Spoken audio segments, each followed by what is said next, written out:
Krishna Prestaya Bhutale Srimate Bhaktisiddhanta Saraswati Tinamine Shival Shabana Videvi Daitaya Klipabdaye Krishna Sambandha Vigyana Daine Prabhave Namah Madhuru Jwala Premada Shirupanuga Bhaktida Chigora Karuna Shakti Viglaya Namostute Namaste Koravani Shimultaye Dataline Rupanuga Virudapa Siddhanta Vantaline.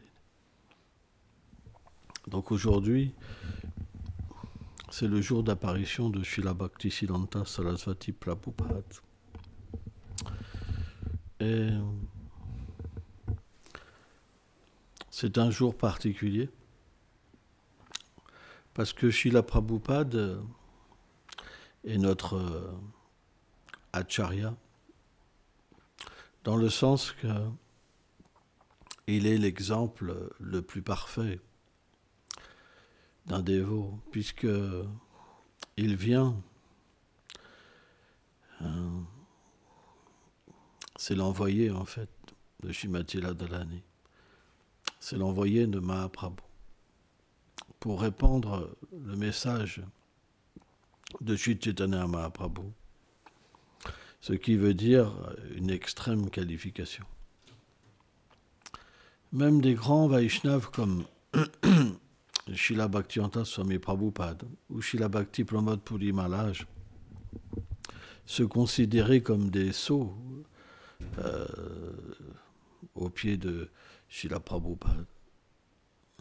Je me rappelle les paroles que Bhakti Pramod Puri Maharaj avait dit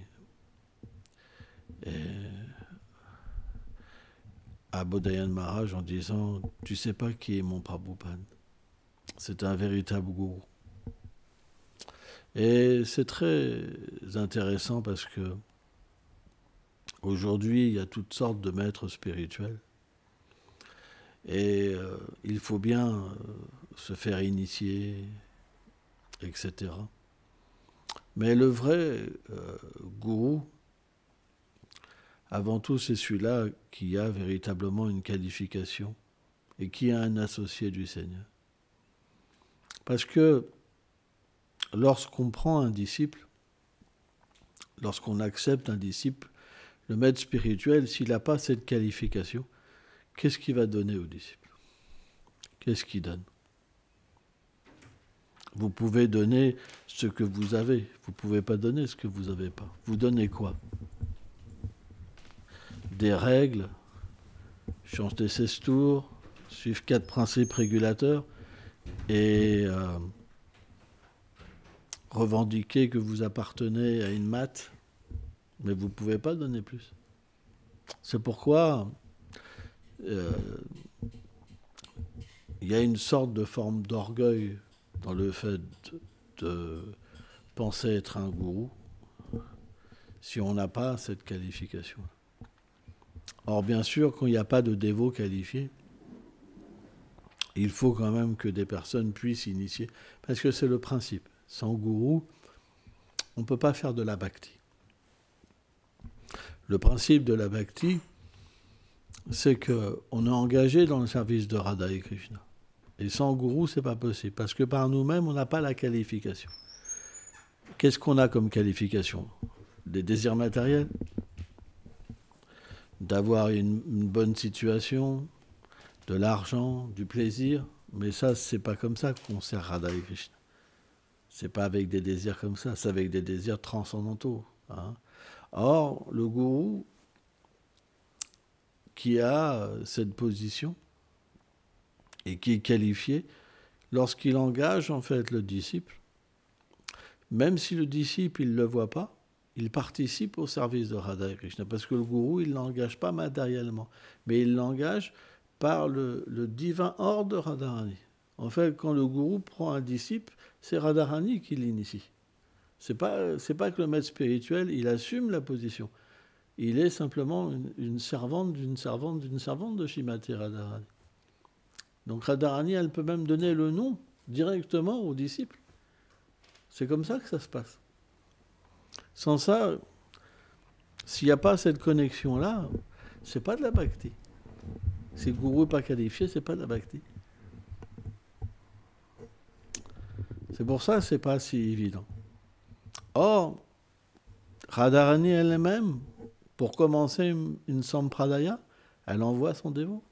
Bhaktisiddhanta Saraswati Prabhupada. C'est très beau, c'est une miséricorde vraiment particulière et un désir particulier de Radharani de faire connaître son cœur.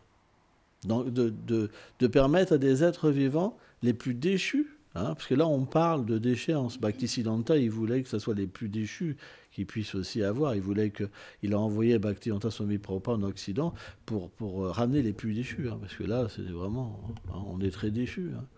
Mais pourquoi? Parce que Radharani est la plus miséricordieuse. Elle n'envoie pas ses dévots, ses servantes, ramener n'importe qui. Si elle le fait, c'est elle qui désire que ça se fasse. Pourquoi? Parce qu'avant tout, l'âme, elle ne peut pas être souillée par la matière. C'est simplement qu'on s'identifie à quelque chose en ce moment qui n'est pas nous. Donc on a tous un service à rendre au couple divin. Donc, Srila Bhaktisiddhanta, il a cette position particulière. Radharani, parce que c'est lui qui a mis le mouvement de Sankirtan. Bhaktivinoda Thakur, il a amené toutes les bases philosophiques, mais Bhaktisiddhanta, c'est lui qui a tout construit. D'autres filiations spirituelles de Shiksha Guru, par exemple, d'habitude c'est de Diksha Guru, là, Siksha Guru, donc et l'habit, la façon de faire le puja, le ceci, c'est lui qui a mis tout en place. Alors il n'a pas inventé, il a repris en fait ce qui existait, mais il a mis tout en base pour créer un organisme, pour engager les gens et en faire des purs dévots. C'est ça l'idée. Mais ça vient de qui? Ça vient de Radharani. Donc, naturellement, on va considérer Srila Bhaktisiddhanta Saraswati Thakur Prabhupada comme la miséricorde incarnée de Radharani, comme le désir de Radharani de ramener les plus déchus. C'est pour ça que Bhaktisiddhanta Saraswati Prabhupada, il a une position spéciale, par rapport même à tous. Parce que même Bhaktivedanta Swami Prabhupada, il se considérait un sot à ses pieds. Bhakti Prabhupada Puri Maharaj, tous.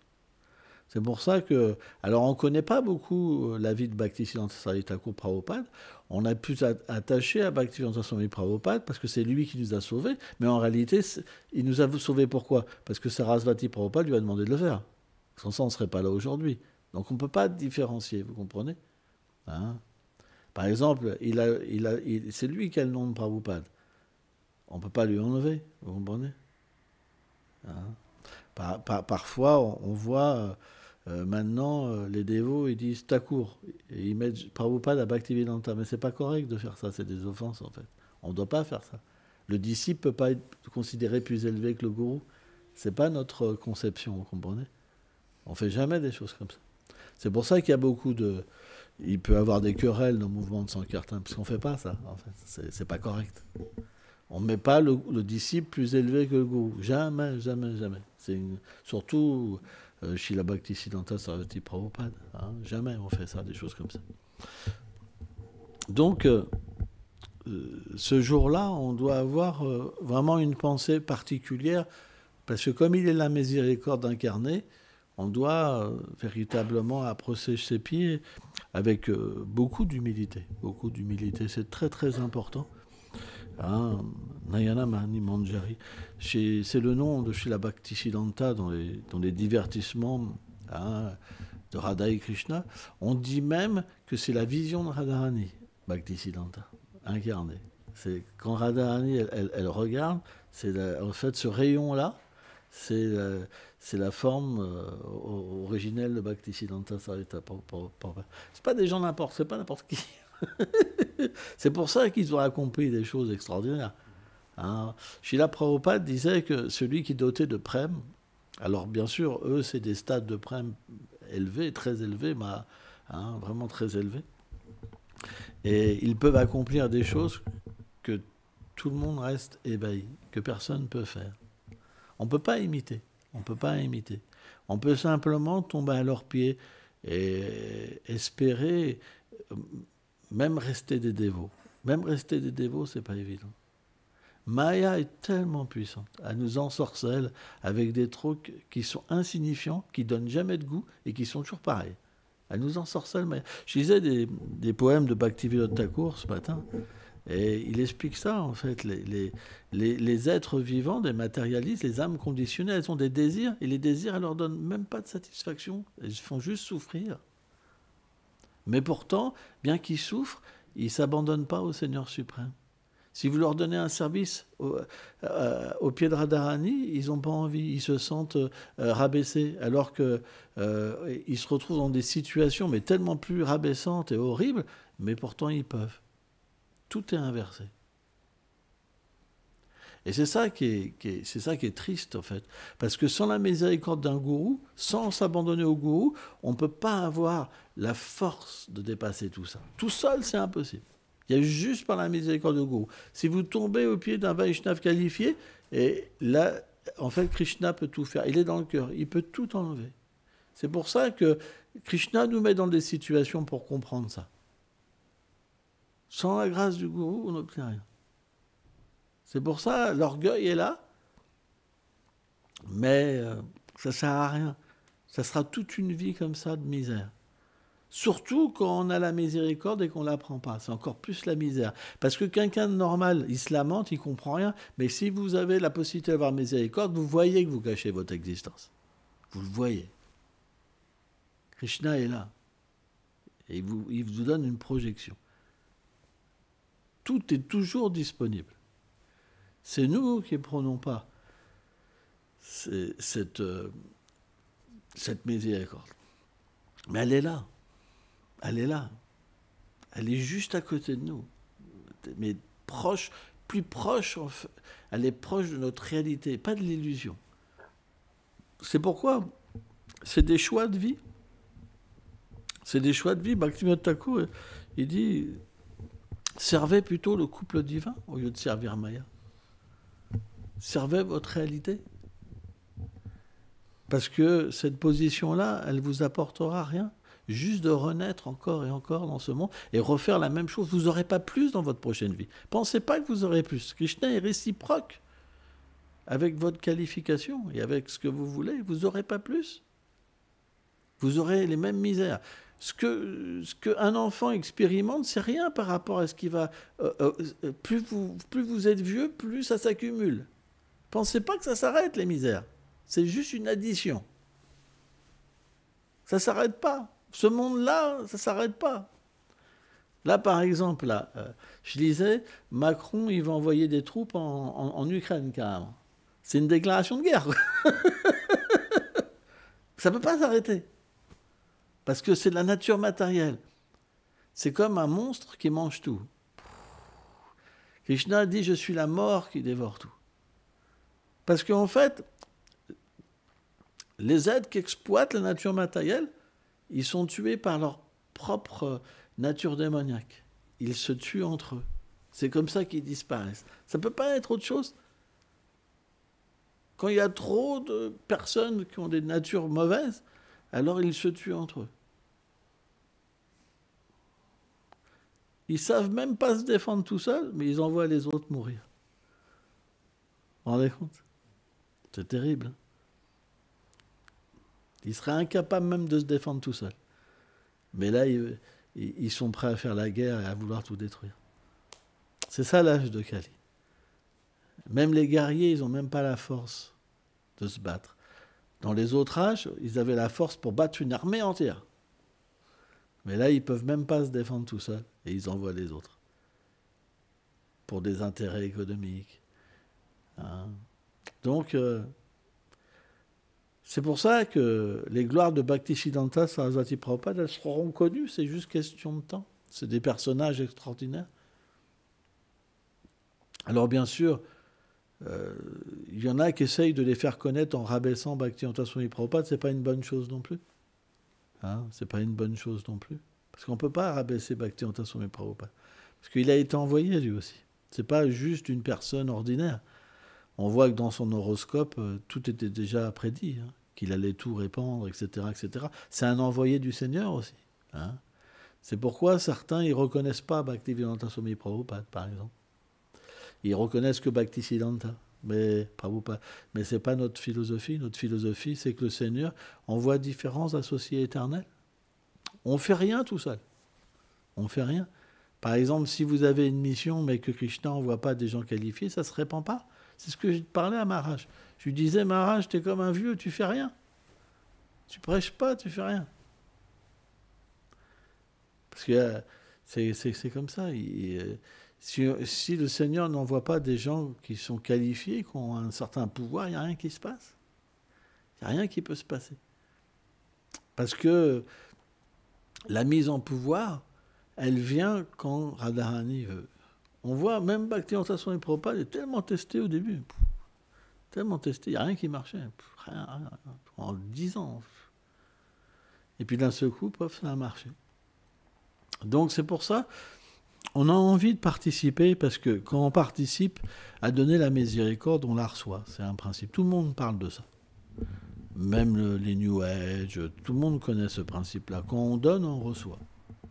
Donc, naturellement, ces jours d'apparition ou de disparition, déjà, on veut demander pardon au Vaishnav, parce qu'on commet toujours des offenses. On commet toujours des offenses. On a des incompréhensions, on a des tests dans la vie, et on remet tout en question. Tout peut arriver. C'est la nature humaine. La nature humaine, elle est imparfaite. C'est la nature de l'âme conditionnée. Et dans ce corps humain, quand ça se passe pas comme on veut, alors on va naturellement frapper sur quelque chose. Et on fait des erreurs. Donc on devrait demander à Srila Bhaktisiddhanta Saraswati Prabhupada, on devrait lui demander pardon. Parce que on est juste des âmes conditionnées, imparfaites. Comment on peut ne pas faire d'erreur? Et celui qui est parfait, il accorde son pardon, parce qu'il y a la compassion. Il vient pour délivrer les âmes déchues. Il y a la compassion.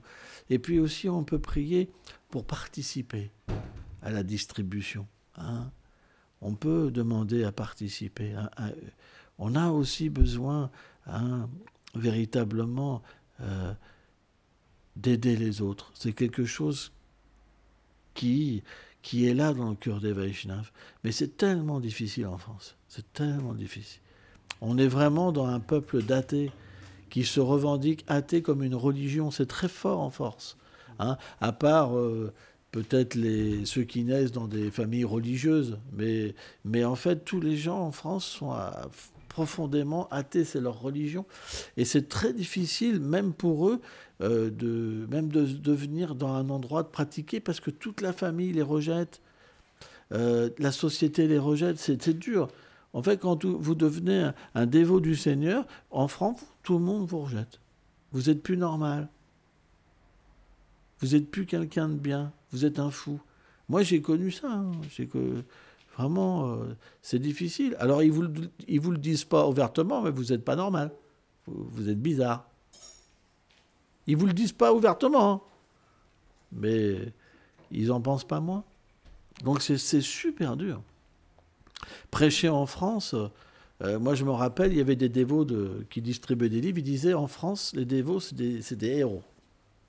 Parce que ces personnes-là, ils faisaient 1000 livres dans la rue en une journée, en France ils en faisaient 50. Hein. Navinadharada par exemple. Et ils disaient, vous êtes des héros parce que c'est tellement difficile. C'est tellement difficile.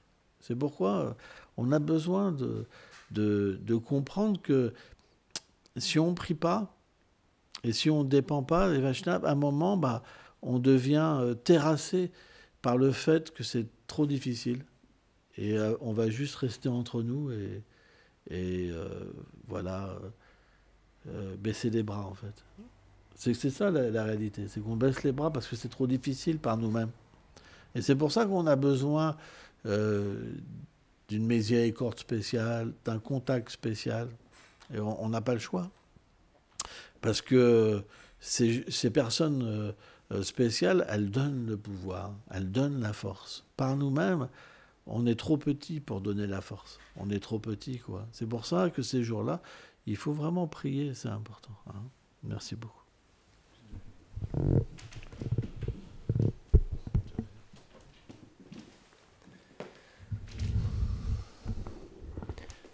Namaham Vishnupadaya Krishna Prashtaya Bhutale Shrimate Bhaktisiddhanta Sarasvati iti namine.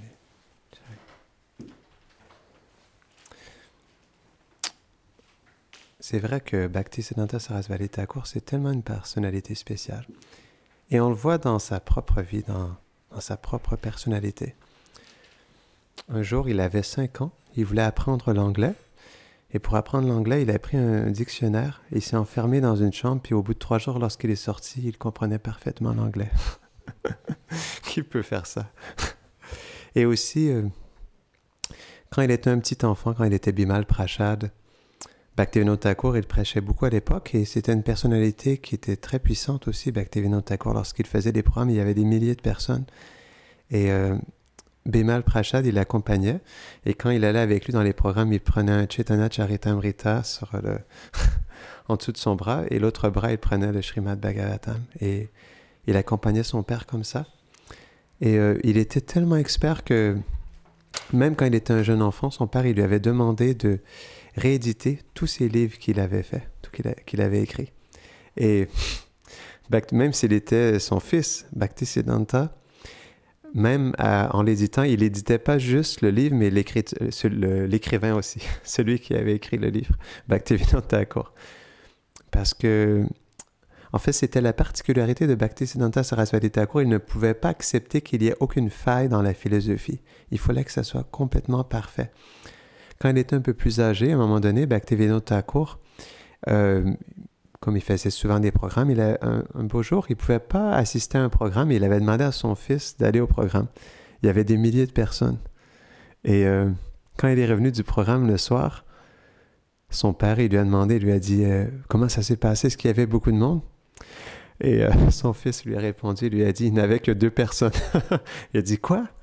Comment ça se fait 2 personnes? » Et il dit, c'est parce qu'il y avait 1000 personnes au départ, mais quand j'ai commencé à parler, tout le monde s'est enfui. Personne ne voulait recevoir la philosophie. Puis finalement, à la fin, il n'y avait que 2 personnes.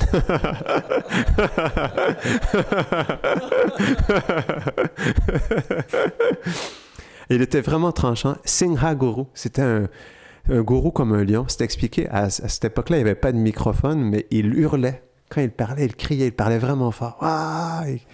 Et les gens avaient peur de lui, hein. Puis c'est pourquoi, quand il commençait à parler, il était tellement tranchant, il défaisait tellement toute la philosophie. C'était une opération au cœur ouvert que les gens, ils ne pouvaient pas recevoir cette connaissance, ils ne pouvaient pas l'entendre, l'écouter. C'était bien trop puissant. Et il y a plein de belles histoires avec Bhaktisiddhanta Sarasvati Thakur. En fait, c'est très intéressant. Lorsqu'il a commencé, premièrement, on sait qu'il a fait un vœu de chanter. Il a fait ça pendant 7 ans. Il a chanté 192 tours à tous les jours pendant 7 ans. Et il avait une petite hutte. Même quand il pleuvait, parce qu'à un moment donné, il y avait un trou dans le toit, puis il y avait un serviteur qui était là. Même avec la grosse pluie, il y avait un serviteur qui mettait un parapluie au-dessus de lui. Il était vraiment extrême dans son austérité, tellement que Gorky Shardas Babaji Maharaj, lorsqu'il le voyait dans son bhajan comme ça, dans cette austérité, il disait « Quand je le vois, je vois en lui le renoncement de Raghunath Das Goswami et le bhajan de Raghunath Das Goswami. » Pour que Gorky Shardas Babaji Maharaj parle de lui comme ça, parce que Raghunath Das Goswami, c'est pas une personne ordinaire, on sait qu'il chantait pendant 22h30 à tous les jours, japa. Il dormait seulement 1h30. Donc le jour, il était éveillé en chantant son japa, il s'absorbait dans les doux lilas de Radha et Krishna. Et la nuit, quand il dormait seulement 1h30, il s'absorbait dans son rêve dans les lilas de Radha et Krishna. Et il buvait que un petit peu de babeur dans la paume que pouvait contenir la paume de sa main à tous les 3 jours. Telle austérité. Et Bhaktisiddhanta Sarasvati Thakur, lorsqu'il prenait prashad, il prenait sur le sol, à même le sol, il n'avait aucun ustensile. Et à un moment donné, parce qu'il a fait ça pendant plusieurs années, il a fait un magnifique rêve. Vous l'avez vu, le Panchatattva Chaitanya Mahaprabhu, Nityananda Prabhu, qui dansait comme ça en extase. Et là, il a eu leur darshan comme ça. Et derrière, il a vu Vishwanath Chakravarti Thakur, Baladev Vidyabhushan, toute la Guru Parampara. En fait, il faut comprendre qu'à ce moment-là, en 1914, Bhaktivinoda Thakur a quitté ce monde. Et ensuite, l'année suivante, en 1915, son propre maître spirituel, Gorky Shardas Babaji Maharaj. Donc, il était dans une intense séparation de ses associés. Et Donc, il faisait son bhajan et dans son rêve, il a vu Bhaktivedanta Thakur et Gorkishore Das Babaji Maharaj qui dansaient en extase comme ça. Et ensuite, le Panchatattva, ils sont venus le voir et lui ont dit « Mais qu'est-ce que tu fais là? On ne t'a pas fait venir ici juste pour que tu chantes comme ça ton bhajan tout seul. On t'a fait venir en ce bas monde pour que tu puisses partager la gloire du Saint-Nom au monde entier. Qu'est-ce que tu fais? » Et là, dans son innocence, dans sa simplicité, Bhaktisiddhanta Sarasvati Thakur, il a répondu, il a dit, mais je n'ai rien, je n'ai pas de puissance, j'ai personne avec moi, je suis tout seul, j'ai pas d'argent, j'ai pas d'intelligence, comment est-ce que vous voulez que je fasse cette mission? Et donc là, ils lui ont dit, ne t'en fais pas, commence tout simplement et nous allons tout organiser pour toi. Et on voit, en fait, ses premiers disciples, c'est expliqué, il y a 2 Mataji qui sont venus, qui étaient les tantes de Bhakti Pragan Keshava Goswami Maharaj. Avant Pragan Keshava Maharaj, ces 2 tantes sont venues. Donc, elles sont allées prendre darshan de Bhaktisiddhanta Sarasvati Thakur et elles lui ont offert leurs hommages. Et elles l'ont supplié de bien vouloir devenir ses disciples. Et ensuite, ça a commencé avec 3 brahmacharis. Il n'y avait que 3 brahmacharis, dont Bhakti Pragan Keshava Maharaj. Et un peu plus tard, il y en a plein qui sont venus. On sait Bhaktivedanta Swami Prabhupada, Pramod Puri Maharaj, qui était un brahmachari à l'époque. Et pour vous montrer à quel point Bhaktisiddhanta Sarasvati Thakur, c'est un érudit, mais incomparable. À un moment donné, il y avait ces 3 brahmacharis, dont Pramod Puri Maharaj à l'époque, il les avait fait venir dans sa chambre et simultanément, en même temps, il écrivait un essai, un article philosophique avec chaque en même temps. Donc là, il se tournait vers 3 sujets différents. Donc, il répondait à celui-là, le brahmachari écrivait, il se tournait vers l'autre écrivait autre chose complètement différent, après ça, un 3e. Il faisait ça simultanément, puis des fois, quelqu'un venait dans la pièce, il lui parlait en même temps, parfois, il chantait japa en même temps, parfois, il écrivait quelque chose en même temps. C'est vraiment inconcevable. Comment est-ce que... C'est là qu'on voit qu'il y avait vraiment une mise en pouvoir particulière. Et donc, c'est vrai que c'est un jour très spécial. On devrait vraiment prendre refuge de Bhaktisiddhanta Sarasvati Thakur aujourd'hui et quémander sa miséricorde. C'était que, lorsqu'on pense à lui, on pense au Singha Guru. C'était quelqu'un qui est très puissant, qui était parfois même dur, mais il avait des côtés très doux aussi.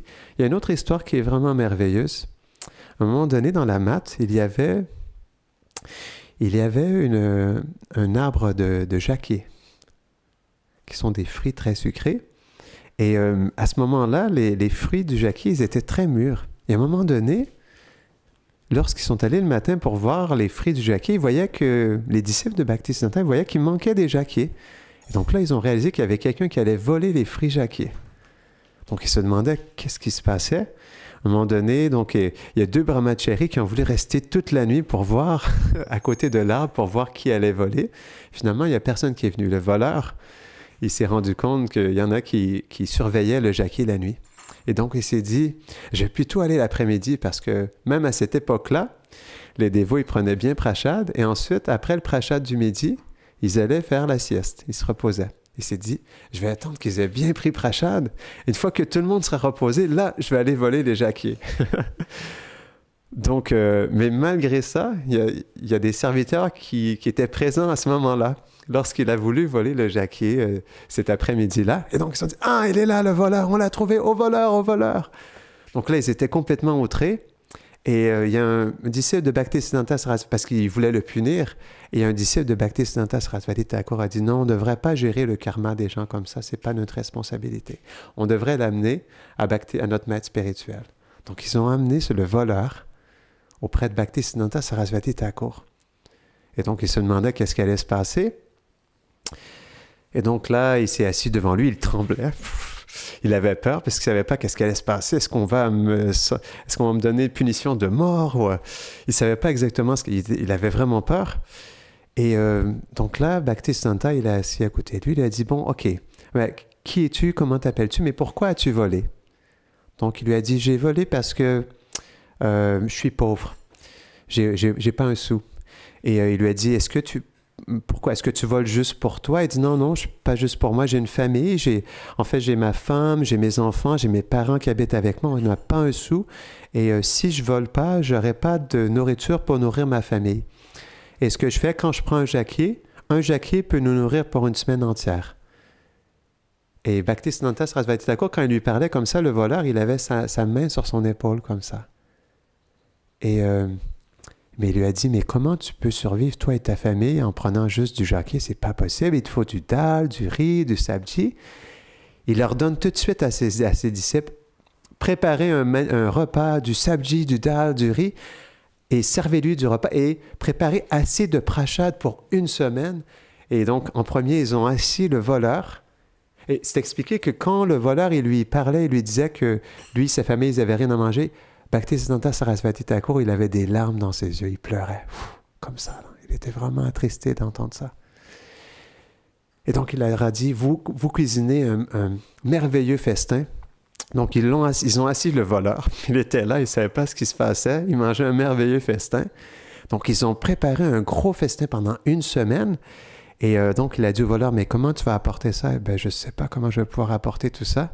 Donc, il a ordonné à ses disciples d'accompagner le voleur jusqu'à son village, parce qu'il était un village avoisinant. Donc, ils l'ont accompagné. Donc, ils étaient plusieurs disciples avec une grosse quantité de prashadam. Ils sont allés aux portes. Et là, quand le voleur, le mari, il est entré, hein, la famille, ils ont vu le père avec toutes ces brahmacharis qui avaient le gros tilak, les robes safran, avec la grosse quantité de prashadam. Ils ont dit, mais qu'est-ce qui se passe? Et donc là, le voleur, il a tout raconté ce qui s'était passé.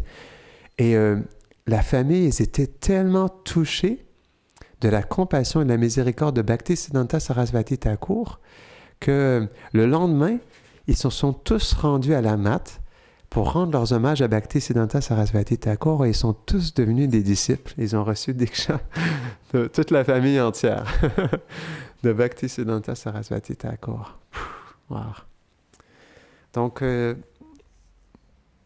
en ce jour très spécial, c'est vrai qu'on devrait vraiment mendier la miséricorde de Bhaktisiddhanta Sarasvati Thakur. Et comme c'est un Vaishnav qui est très puissant, comme le disait Gurudev, qu'est-ce que nous, on peut faire dans ce bas monde? Donc, on devrait vraiment le supplier de nous aider à devenir des instruments dans les mains de notre maître spirituel, de notre filiation spirituelle, de Radha et Krishna, pour qu'on puisse un jour pouvoir faire un service pour eux. Jai Shri Bhaktisiddhanta Sarasvati Thakur, Shri Prabhupada Ki.